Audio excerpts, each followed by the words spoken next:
welcome to today's deep dive. We're going to be exploring something that I think really hits home for a lot of you guys out there, especially those of you navigating the whole marriage thing within that red pill framework. It can feel like you're trying to figure out those hidden, those covert contracts, right? Yeah. Understand the dynamics, all that. And it's like, where do you even begin? It's like walking a tightrope, right? Absolutely. So we're diving into this book, The Double Bind of Toxic Masculinity by Conrad Riker. And from what I've gathered, he's been down this road himself. Yeah, he doesn't shy away from that personal experience. Yeah. And I think that's what makes his take on this double bind idea so interesting. Right. He doesn't just say the obvious stuff, like, oh, men are told to be strong but also sensitive. Right. We've all heard that. He digs deeper, like way back. He goes into the historical roots, which helps us understand how we even got to this point. It's like, how did we end up here? Exactly. And that historical context is crucial, especially for you guys in the red pill community. Because if you want to deconstruct those covert contracts, understand how those power dynamics shifted and how it affects you today. You got to know where it all began, right? Exactly. So let's unpack this historical context a bit. How does Riker actually explain this whole evolution of masculinity? I mean, we all know the traditional roles, right? Provider, protector, all that. But like, where did those even come from? And how have they changed over time? So he takes us way back, right, talking about how masculinity was often tied to, basically survival. He uses the example of Sparta, where physical strength, that warrior culture was everything. It wasn't just about being tough. Right. It was about protecting the community, a deep responsibility. So these rules weren't just random. No, not at all. They came from somewhere. They were born out of necessity. It makes sense. Right. Yeah. I mean, if your tribe's survival depends on your ability to, defend it, hunt, Yeah. provide, Yeah. strength and stoicism, those become pretty valuable traits. Absolutely. But then things shifted. Right. Right. So when did this double bind thing, when did that start to emerge? Well, Riker argues that the Industrial Revolution was a big turning point. Suddenly, the focus went to men being providers in a different way. It wasn't so much about physical strength anymore. It was more about economic power. Okay. Factories replaced field, Right. and the breadwinner was born. That's when we start seeing those seeds of the double bind being planted. So instead of hunting for food, men were expected to, work in factories? Yes. Punch in, punch out, bring home that paycheck. Yeah. I can see how that shift, going from a world where masculinity was all about those tangible skills, hunting, fighting, building things with your hands, to a world where it's tied to how much money you make. Right. Yeah, that's a whole new set of pressures. Absolutely. And it didn't happen overnight. It was gradual. With each generation, more and more societal expectations piled on. And as those expectations changed, so did the impact on men, logically, I mean. And this is where it gets real, for a lot of guys. We're Real. talking about the red pill community here. Guys actively trying to understand the pressures, the expectations. Yeah. So how does Riker connect all this historical stuff to the mental health challenges that a lot of men face today? He talks about suppressing emotion. Oh, yeah. And we've all heard it, right? Man up, don't be a wimp, boys don't cry. All the time. These messages, they stick with you from childhood. They make a difference, And he points to the suicide rates among men, which are terrifying. And he links it, at least partly, to this inability to express emotions in a healthy way. It's like we're taught to bottle it all up, Yeah. mentalize. And it takes a toll. Creates pressure, like a pressure cooker, Yeah. It can lead to isolation, anger, even despair. And for guys in the red pill community who are already questioning the whole traditional gender role thing, the societal expectations, it's got to resonate even more. Absolutely. They're peeling back those layers, trying to understand why they feel the way they do, why they struggle. Riker gives them a framework. To make sense of it all. Yeah. He Yeah. helps them see how it's all connected to these bigger historical and societal forces. You said earlier that Riker doesn't just state the obvious. Right. He goes deeper. Can you give an example, like how he delves into the real world consequences of this double bind? He tells this story about a guy named John who's successful in his career, but he struggles to be there emotionally for his partner. Okay. John grew up in a home where men were providers, not nurturers. Expressing emotion, that was seen as weakness. Right. So he has a really hard time connecting with his partner on that deeper level, being vulnerable, offering the emotional support she needs. Man, that's so relatable for so many guys, especially those trying to make their marriages work within, that red pill framework. They see the value in being supportive. But it's a struggle. It's like those ingrained beliefs, from years of conditioning. It makes it feel like a constant uphill battle. So it's not just about knowing the history. Yeah. It's about recognizing how that history plays out in our lives every day. Exactly. And that's what makes Riker's work so powerful, right? Yeah. It connects those dots between the big societal forces and our own personal experiences. And for those of you in the Red Pill community trying to deconstruct those covert contracts within your marriages, Right? understanding where those contracts come from, how they've been shaped by history and societal norm, that's the first step toward changing them. This is already like mind-blowing stuff. Yeah. But I feel like we've only just started. There's so much more to unpack, you know? Oh, definitely. The role of different institutions, media, how to reclaim authentic masculinity. I've got a lot to cover in the next part of our deep dive.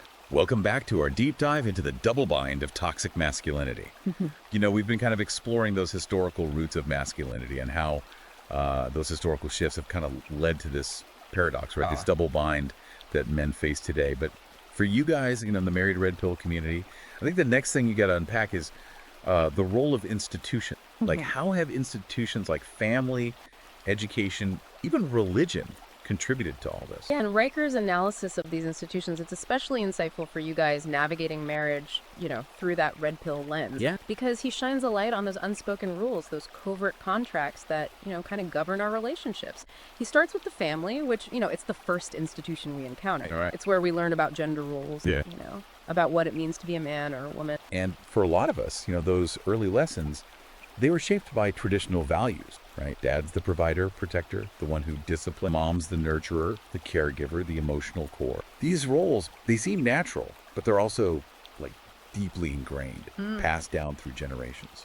And while there's nothing inherently wrong with, you know, traditional family structures, Riker argues that they can become a problem when they get too rigid, Okay. too inflexible, when they don't adapt to how life is today. So it's not about, you know, bashing traditional values. No. It's more about recognizing how those values can sometimes create this like pressure, this feeling of being boxed in, especially for men trying to balance those traditional expectations with, you know, their own evolving understanding of themselves and their relationship. Right. And that's where that whole red pill idea of covert contracts comes in. Those unspoken agreements, those expectations that we often have in our relationships, even if we don't realize it. It's like we're on autopilot, following the script from like who knows how long ago, Yep. without ever asking if it even makes sense anymore. Exactly. And that's why, you know, I think Riker's analysis of institutions is so relevant for the married red pill community. It helps us see how those contracts, those covert contracts, are often shaped by things outside of ourselves, by the institutions that have molded our understanding of gender roles, relationships, and even our own identity. So let's break it down then. How does Riker specifically address education? Like, what's its role in perpetuating this double bind? He points to the dropout rates among boys, Oh, yeah. which are, you know, pretty high. And he links it, at least in part, to a lack of emotional support in the education system and a lack of positive male role model. Boys are often told to just toughen up, you know, suppress their emotions. Which can lead to feeling isolated, frustrated. Exactly. And that disconnect, that feeling of not being seen, not being understood, it doesn't just stay in the classroom, right? It can impact a man's self-worth, his relationships, even his career. Absolutely. And then there's the workplace itself. Riker argues that the professional world, it often rewards those traditional masculine traits, Oh, right. like assertiveness, risk-taking. Right. But then it criticizes men for embodying those very same qualities. It's a catch-22. Yeah, be strong, but not too strong. Right. Be ambitious, but don't be ruthless. It's this balancing act. And a lot of men feel like they're constantly on edge trying to figure out the right way to be. This ties back to those covert contracts, right? It does. The workplace has its own set of unspoken rules, Right. expectations about how men should behave. And for men who are already, you know, questioning those traditional roles, it can feel like a losing battle. Yeah, it's like they're playing a game where the rules keep changing. And they're always getting penalized for not knowing what the latest rules are. Exactly. Now, let's talk about an institution that often gets overlooked in these conversations, which is religion. Oh. Riker delves into how religious teachings can be kind of paradoxical. Like, they demand strength and courage and steadfastness in men, but then they criticize those same qualities. That's interesting. I mean, religion often emphasizes those traditional gender roles, right? It does. Man as the head of the household, the spiritual leader, the protector. But at the same time, there's this focus on humility, on compassion, on turning the other cheek. It does seem kind of contradictory. Exactly. And it can create real conflict for men, Yeah. especially those trying to, you know, reconcile their faith with their evolving understanding of masculinity. It's like they're being pulled in two different directions. Yeah. Be strong, but be humble. Be a leader, but be a servant. How do you even balance those messages? It's a tough question, and one that each person has to kind of wrestle with on their own. But Riker's point, I think, is that these conflicting messages are all part of the larger double bind. Yeah. They contribute to the confusion, the feeling that men are being judged no matter what they do. Now, we can't talk about these forces that shape masculinity without addressing the big one, right? Yeah. Media, Yeah. popular culture, movies, music, video games, all that. Social media, It's everywhere. it's constantly bombarding us with messages about what it means to be a man. And this is where the whole red pill philosophy really shines a light, right? Right. It's about recognizing how these media narratives, they often reinforce those traditional, sometimes toxic masculine stereotypes. The stoic hero, the action star, Yeah. the alpha male. These images are everywhere, Yeah. and they can really impact how men see themselves. And it's not just the images themselves, it's the message behind them, right? Right. Those unspoken rules. Be strong, be silent, be successful, don't show any weakness. And for guys in the red pill community who are already skeptical of, mainstream narratives, it can feel like. Propaganda almost. Yeah. Forcing those very power structures that they're trying to challenge. So it's not about rejecting all media. It's more about being aware, being selective about what you consume, Yeah. and understanding how those choices might be shaping your own ideas about masculinity. And this is especially important for those of you in the married red pill community, because you're already in the process of deconstructing those covert, Right. challenging those unspoken rules in your relationships, and being aware of how media influences your perception of masculinity. That's a big part of that process. Now, we've talked a lot about the challenges, the pressures, the whole double bind thing. Yeah. But I think it's time to shift gears a bit and talk about solution. How does Riker, offer a path forward? How do men break free from all this and reclaim, a sense of authentic masculinity? That's where things get really interesting. He argues that reclaiming that authentic masculinity, it's a journey. It's self-discovery. Okay. It's shedding those layers of societal conditioning and getting back in touch with who you really are. And that journey, I imagine, it looks different for every man. Or there's no one-size-fits-all solution. But Riker offers some, core principles, things that can guide us. Yeah. He talks about vulnerability, emotional intelligence, evolved leadership. He encourages men to find positive role models,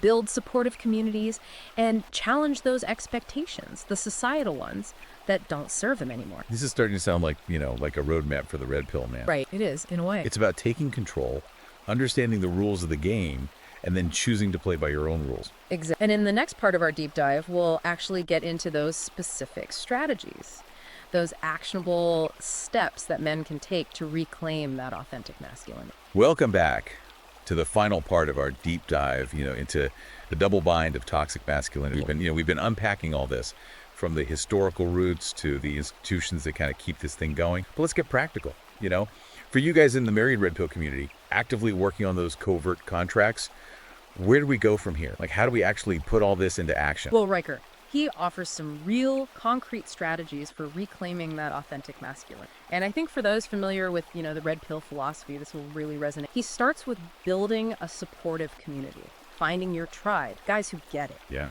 The struggles, the pressures, the unique challenges you face, especially as red pill men navigating marriage. Makes sense, right? Right. It's like that saying, iron sharpens iron. Surround yourself with guys who understand, who can support you, challenge you, and help you stay on track. Exactly. It's about creating that space, Yeah. where you can be open and honest, share your experiences without being judged. And for red pill men who often feel like outsiders, misunderstood by mainstream society, having that brotherhood, that sense of belonging, it can be really powerful. Now, building that community, that's a great start. But there's got to be more individual aspect to this too, right? Like, what can individual men do to kind of break free on their own? Riker talks about setting boundaries, and this is huge, especially for the married red pill guy. It's about recognizing those covert contracts, those unspoken expectations in your relationships, and having the guts to renegotiate them. So it's about recognizing those moments. Right? Yeah. When you feel pressured to play a role or live up to some expectation that just doesn't feel right. Yeah.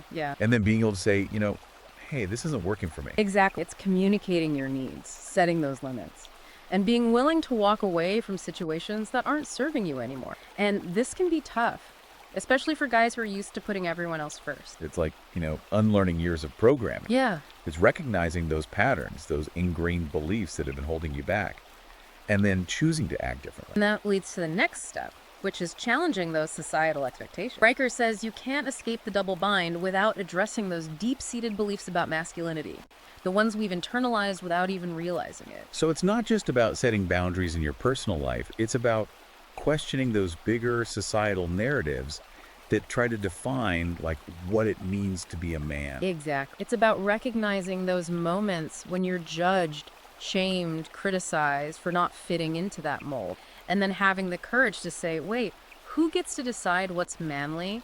Why am I letting these external forces dictate my worth? This is where that red pill philosophy comes in, right? It does. It's about waking up to those societal scripts, seeing them for what they are, often arbitrary and limiting, and then writing your own script. Exactly. And this might mean some difficult conversation. You might have to challenge your family, your friends, even colleagues, people who might be clinging to those outdated ideas about masculinity. It's about standing your ground, asserting your right to define your own masculinity, even if it means going against the grain.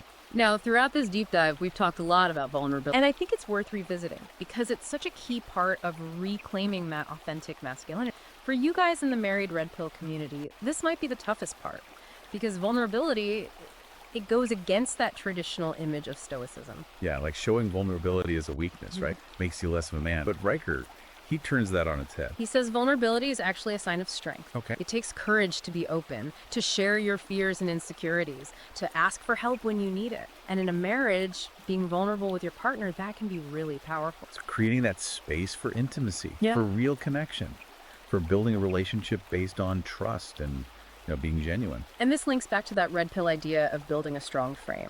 True strength comes from knowing yourself, owning your vulnerabilities, not being afraid to show them. It's about being secure in who you are, even if it means challenging those traditional expectations. So as we wrap up this deep dive, I want to leave you with this. Reclaiming authentic masculinity, it's not about rejecting everything you've been taught. It's about taking ownership of your journey.